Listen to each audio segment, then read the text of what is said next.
Hi everybody! So this is your tutorial for the first part of your design process project for your movie poster and billboard.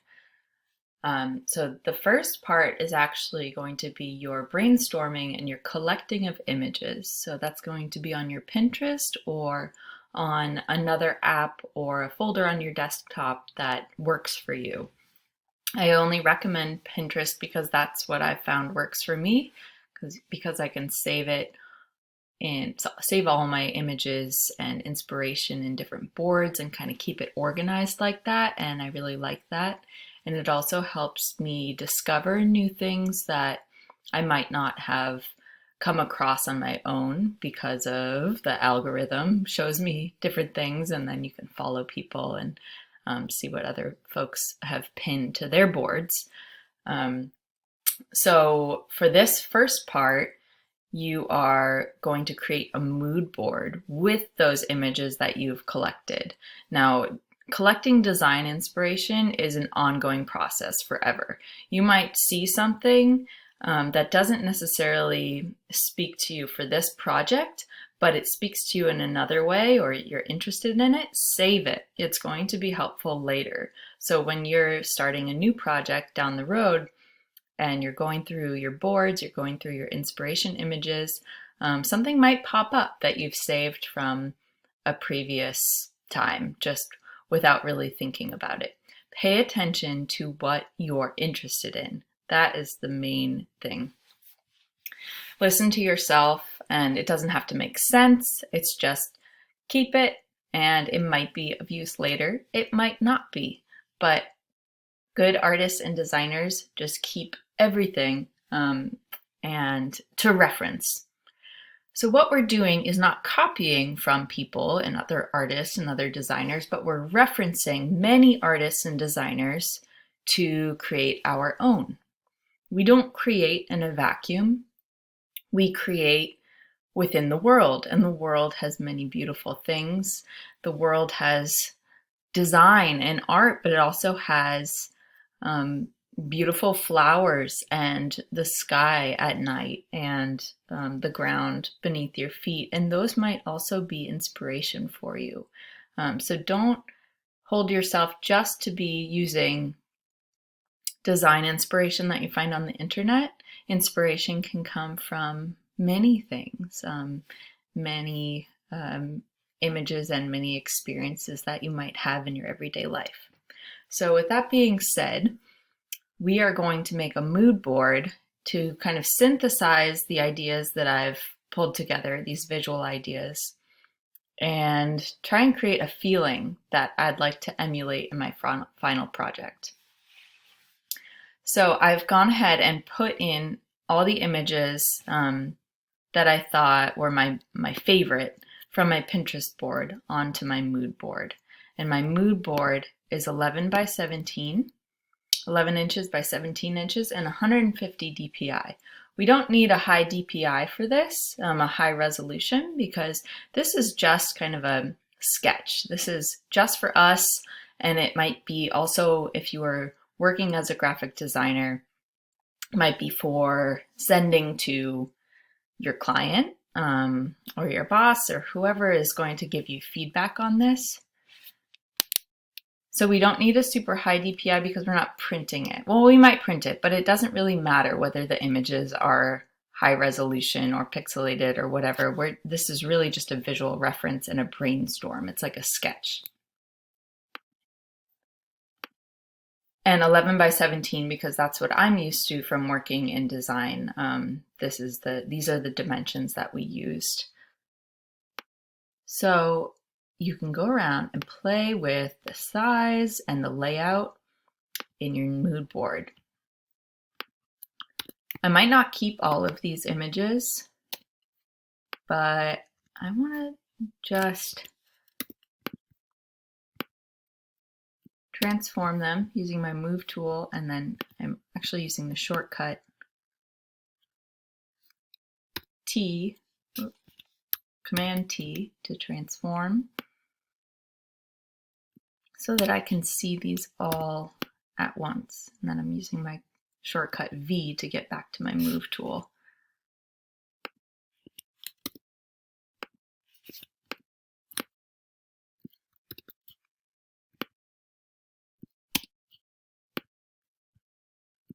want to see them all together. Oops. So some of these are from movie images or movie posters, but some of them aren't. So like I said, you're taking inspiration from many different sources because we live in a world.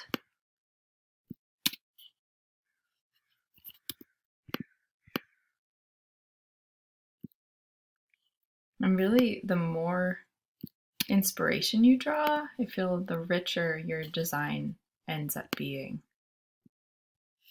There's an energy there. For me, there's an energy in pulling from many different sources and referencing.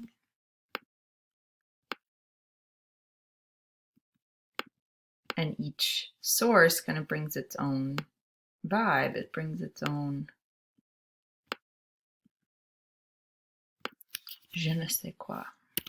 It brings its own, I don't know. Here is a movie still. These are some movie stills from this movie Fire of Love that I love, and I love the colors. So I'm choosing images that are speaking to me in color. I'm choosing images that kind of give a sense of style. So here, this Bauhaus is, if you do a quick Google search, you can learn about Bauhaus design movement and school. So it's very minimalist. I like this minimalist retro vibe. So I was kind of pooling images together that kind of had a similar vibe. So for instance, this one here where there's this photo on the movie poster and then the title below, it's sort of 70s, kind of mirrors this Bauhaus poster that has this image heavy on top there and then this type of font similar down below. But I'm also drawn to this kind of where there's a photo up there and it's in a bitmap format. If you do any screen printing, those little dots, a movie still from a French movie I'm interested in. And I am making a made-up movie. So if you are making a movie poster for a movie that already exists, you might want to take some stills from that movie that aren't already on a movie poster that movie is for. Okay, so now I can see them all. I'm actually going to select them all. So I'm clicking and dragging my move tool. Click, drag, and it selects all my layers. If you haven't figured that out already, you can also go and hit Shift, select, Shift, and select the bottom one too, and that selects all the layers. And I'm going to make those a little smaller so they fit. And I'm going to arrange them. If you remember, we also have our ruler tool that snaps to the middle. I want to organize this sort of in a grid-like format and see where my middle is. So I'm going to keep that little ruler guide. And you could play around with the layout of this for a long time. Kind of feeling like a balance of your images. Make this one a little bit bigger, take up a little bit more space here. And I'm not sure how these are going to all synthesize together and create a beautiful movie poster, but I'm not really concerned with that right now. Right now, I'm looking at what is the feeling and what is the kind of style that is emerging from all these things that I'm interested in. And I'm not just throwing everything that I'm interested in. I'm kind of seeing a pattern of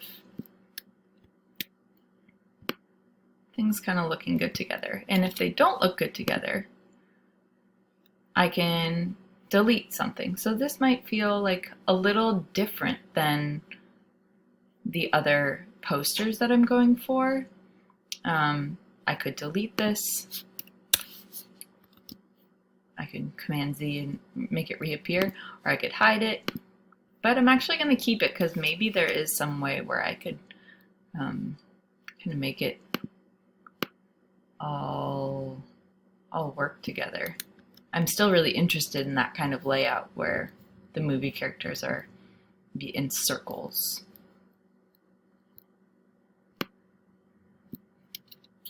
Okay, and then once I'm happy with the layout, which you don't have to do a perfect grid or make it fit into a rectangle, but that's kind of something I like. So that's the way I'm going to lay mine out. I'm going to make it slightly smaller, give it a little bit of white space around it, and leave some room for the title up at the top. Okay, now I actually want to go in and make the color story a little bit more compact. So actually isn't quite in the middle. Just going to move those out a little bit.